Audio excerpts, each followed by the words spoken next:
Muito bem, amigos, lição número 3, a parte de segunda-feira. Estamos estudando sobre a natureza do ser humano.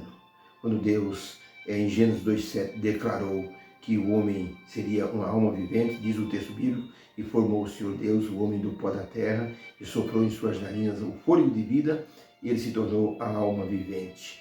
Isso quer dizer que o ser humano, ele não é imortal. A Bíblia diz que só existe um ser imortal. E esse ser imortal é o Senhor nosso Deus. Ninguém mais é imortal. Se fosse assim, nós teríamos aparições de diversas pessoas famosas que já morreram, que poderiam contribuir muito com a humanidade. Pense em Isaac Newton, pense em Marconi, inventou o rádio, pense em Thomas Edison, que inventou, descobriu a eletricidade, pense em Santos Dumont, em outros tantos gênios da humanidade poderiam estar contribuindo grandemente através de suas aparições. Mas isso não é verdade. A Bíblia foi muito clara ao dizer que a alma que pecar, essa morrerá. O moço caminhava por um cemitério e ia olhando as sepulturas e vendo os nomes e as datas de nascimento e morte. Ia então contabilizando, esse morreu com 60, ele morreu com 30, com 80 anos. Passou numa sepultura, ele viu escrito ali uma poesia, um verso. Essa poesia, esse verso dizia o seguinte: qual és agora? Fui também um dia, tive sonhos, tristezas, alegria. Prepara-te para vir, fazer-me companhia. O moço pensou um pouco, disse, pegou uma caneta e escreveu embaixo, fazer-te companhia não me agrada, enquanto eu não souber da tua morada. E foi-se embora apressado. Podemos temer a morte, ou mesmo nem nos preocuparmos com a questão da morte, mas o fato é que ninguém escapa da morte. Todos estão neste caminho, até desde que Adão pecou, todos estão no caminho da morte. Como consequência natural do pecado. Uns morrem mais idosos, outros morrem mais jovens, uns morrem de morte natural, outros morrem de fatalidades ou acidentes, e por isso ninguém escapa da morte.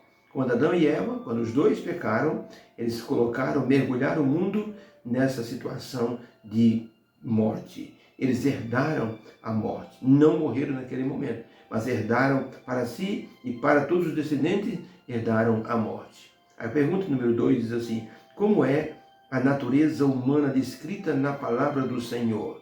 Ezequiel 18, verso 4 e verso 20, Deus declara o seguinte: eis que minhas são todas as almas da terra.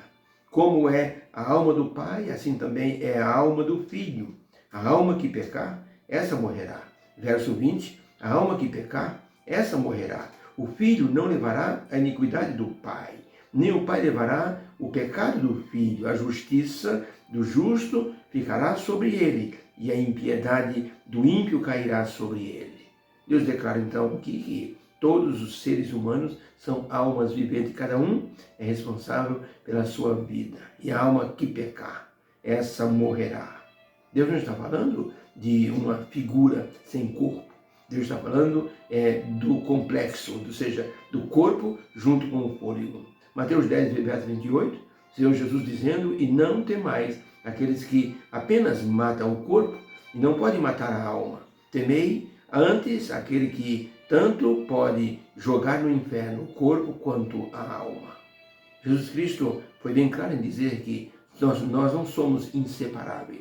Nós somos uma conjugação de matéria e fôlego, de corpo e fôlego, de carne e fôlego. Resposta então para a pergunta, como é a natureza humana descrita na palavra de Deus? A resposta é, Deus nos mostra que o ser humano não é imortal. Que o ser humano ele é uma alma vivente e, portanto, pode morrer.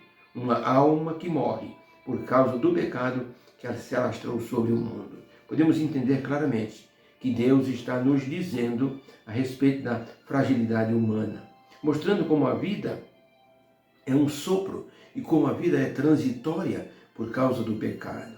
O salmista Davi chega até a comparar a vida humana como algo transitório. Ele chega a dizer o seguinte, em Salmo 90, verso 10, a duração da vida de uma pessoa, diz ele, é de 70 anos. E se alguém, por sua robustez, chega aos 80 anos, tudo que ele viver dali para frente é somente canseira e enfado, pois a vida passa rapidamente e nós voamos. Podemos dizer então que quando nós olhamos o assunto da morte num estudo como esse, nós temos que pensar que tanto os seres humanos como os animais, eles também morrem, todos têm o mesmo fôlego de vida que Deus deu na criação.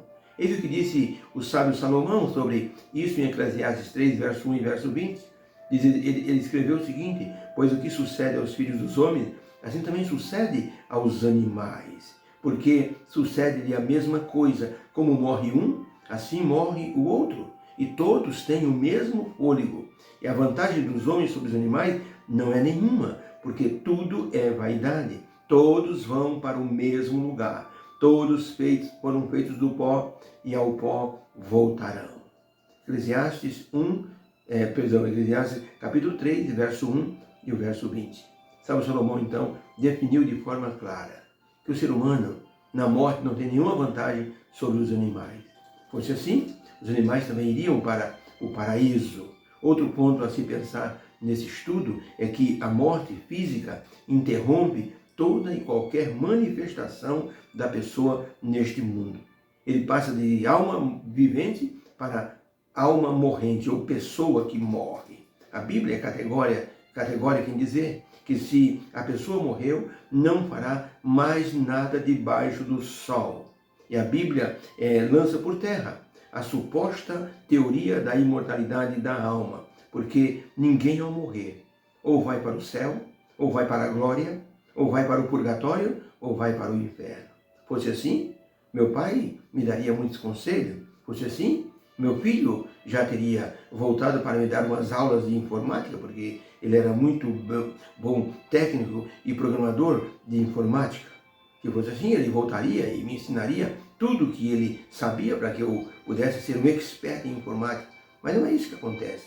A Bíblia é bem clara. Quando o homem morre, perece todos os seus pensamentos e nada do que se faz debaixo do sol. O ser humano passa a ter manifestação ou interferência. Existe até uma história engraçada falando que ninguém escapa da morte. Todo mundo vai morrer. Não importa em que momento. Mas todo mundo terá que enfrentar a morte, salvo se Jesus vier antes da pessoa então descansar. Mas a história é de um homem rico que pediu ao seu empregado que fosse até o centro da cidade comprar algumas coisas para ele.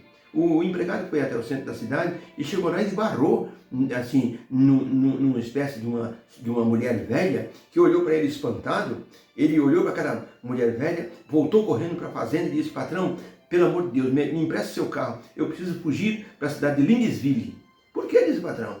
Por que essa pressa toda? Porque eu encontrei com a morte no centro da cidade. E ela disse que vem me pegar. O patrão deu a chave e o rapaz saiu a toda velocidade para a cidade de Lindesville. O patrão foi até a cidade. Chegou lá e encontrou a morte perto do mercado. O fazendeiro foi lá e argumentou com a morte. Por que você apavorou o meu empregado? A morte disse: eu não apavorei ninguém. Eu só olhei para o seu empregado e fiquei espantada. Porque eu marquei o encontro com ele em Lindesville hoje. E fiquei espantado que ele ainda estava aqui na cidade. Por isso que eu olhei para ele espantado.